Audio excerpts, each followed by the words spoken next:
کیا آپ کو پتہ ہے پیارے حضور سحری اور افطاری میں کیا کھاتے ہیں؟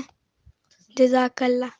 یہ حسن اتفاق ہے کہ حضرت صاحب سے کسی نے براہ راست بچوں نے غالباً ایک بچی نے کلاس میں پوچھ لیا اور حضرت صاحب نے وہ بیان فرما دیا۔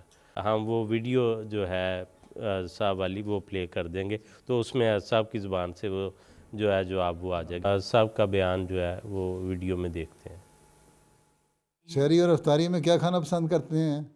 جو میں ناشتہ کرتا ہوں وہی میں سحری میں کھا لیتا ہوں، اور جو میں کھانا کھاتا ہوں وہی میں افطاری میں کھا لیتا ہوں۔ ہاں یہ ہے کہ افطاری کھولنے سے پہلے کیونکہ سنت ہے کھجور کھانا، تو کھجور کھا لیتا ہوں ہیں۔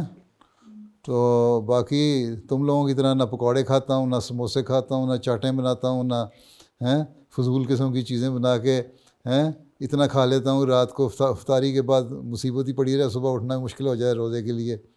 اور تو اپنی روٹین وہی رکھو تبھی مزہ ہے سحری کا۔ ہم نے تو ایک بنا لیا ہوا ہے اس کو، ایک سحری میں ہم نے ضرور کوئی خاص چیز کھانی ہے اور افطاری میں ضرور خاص چیز کھانی ہے۔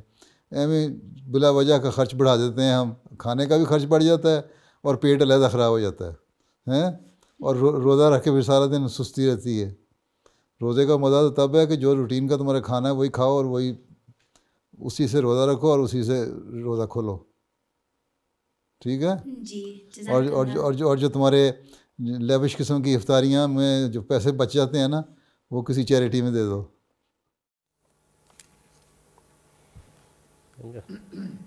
بہترین رہنمائی صحت کے لحاظ سے، خرچ کے لحاظ سے، اور پھر آگے اس کا استعمال ایک اور نیک کام میں۔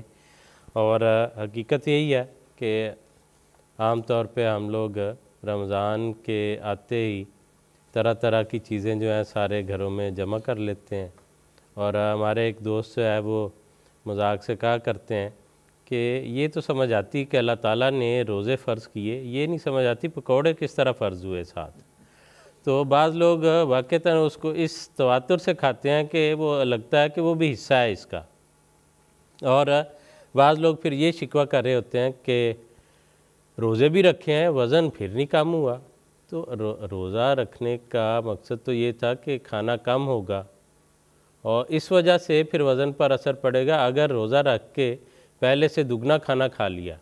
اور عام طور پہ یہی ہوتا ہے کہ پہلے جہاں صرف اگر پھلکا اور سالن کھاتے تھے تو اب ساتھ کھجور بھی شامل ہو گئی، کوئی روح افزا کا دودھ بھی شامل ہو گیا، کچھ پھل بھی آ گئے، کوئی پکوڑے سموسے بھی کھائے، اور پھر کھانا جو ہے وہ اپنی جگہ کھا لیا۔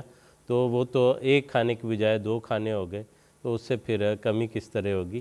اور حضرت مسیح موعود علیہ السلام نے فرمایا کہ روزے کا مقصد یہ ہے کہ ایک غذا کو کم کرو اور دوسری غذا کو بڑھاؤ، یعنی ظاہری غذا کو کم کر کے روحانی غذا کو بڑھایا جائے۔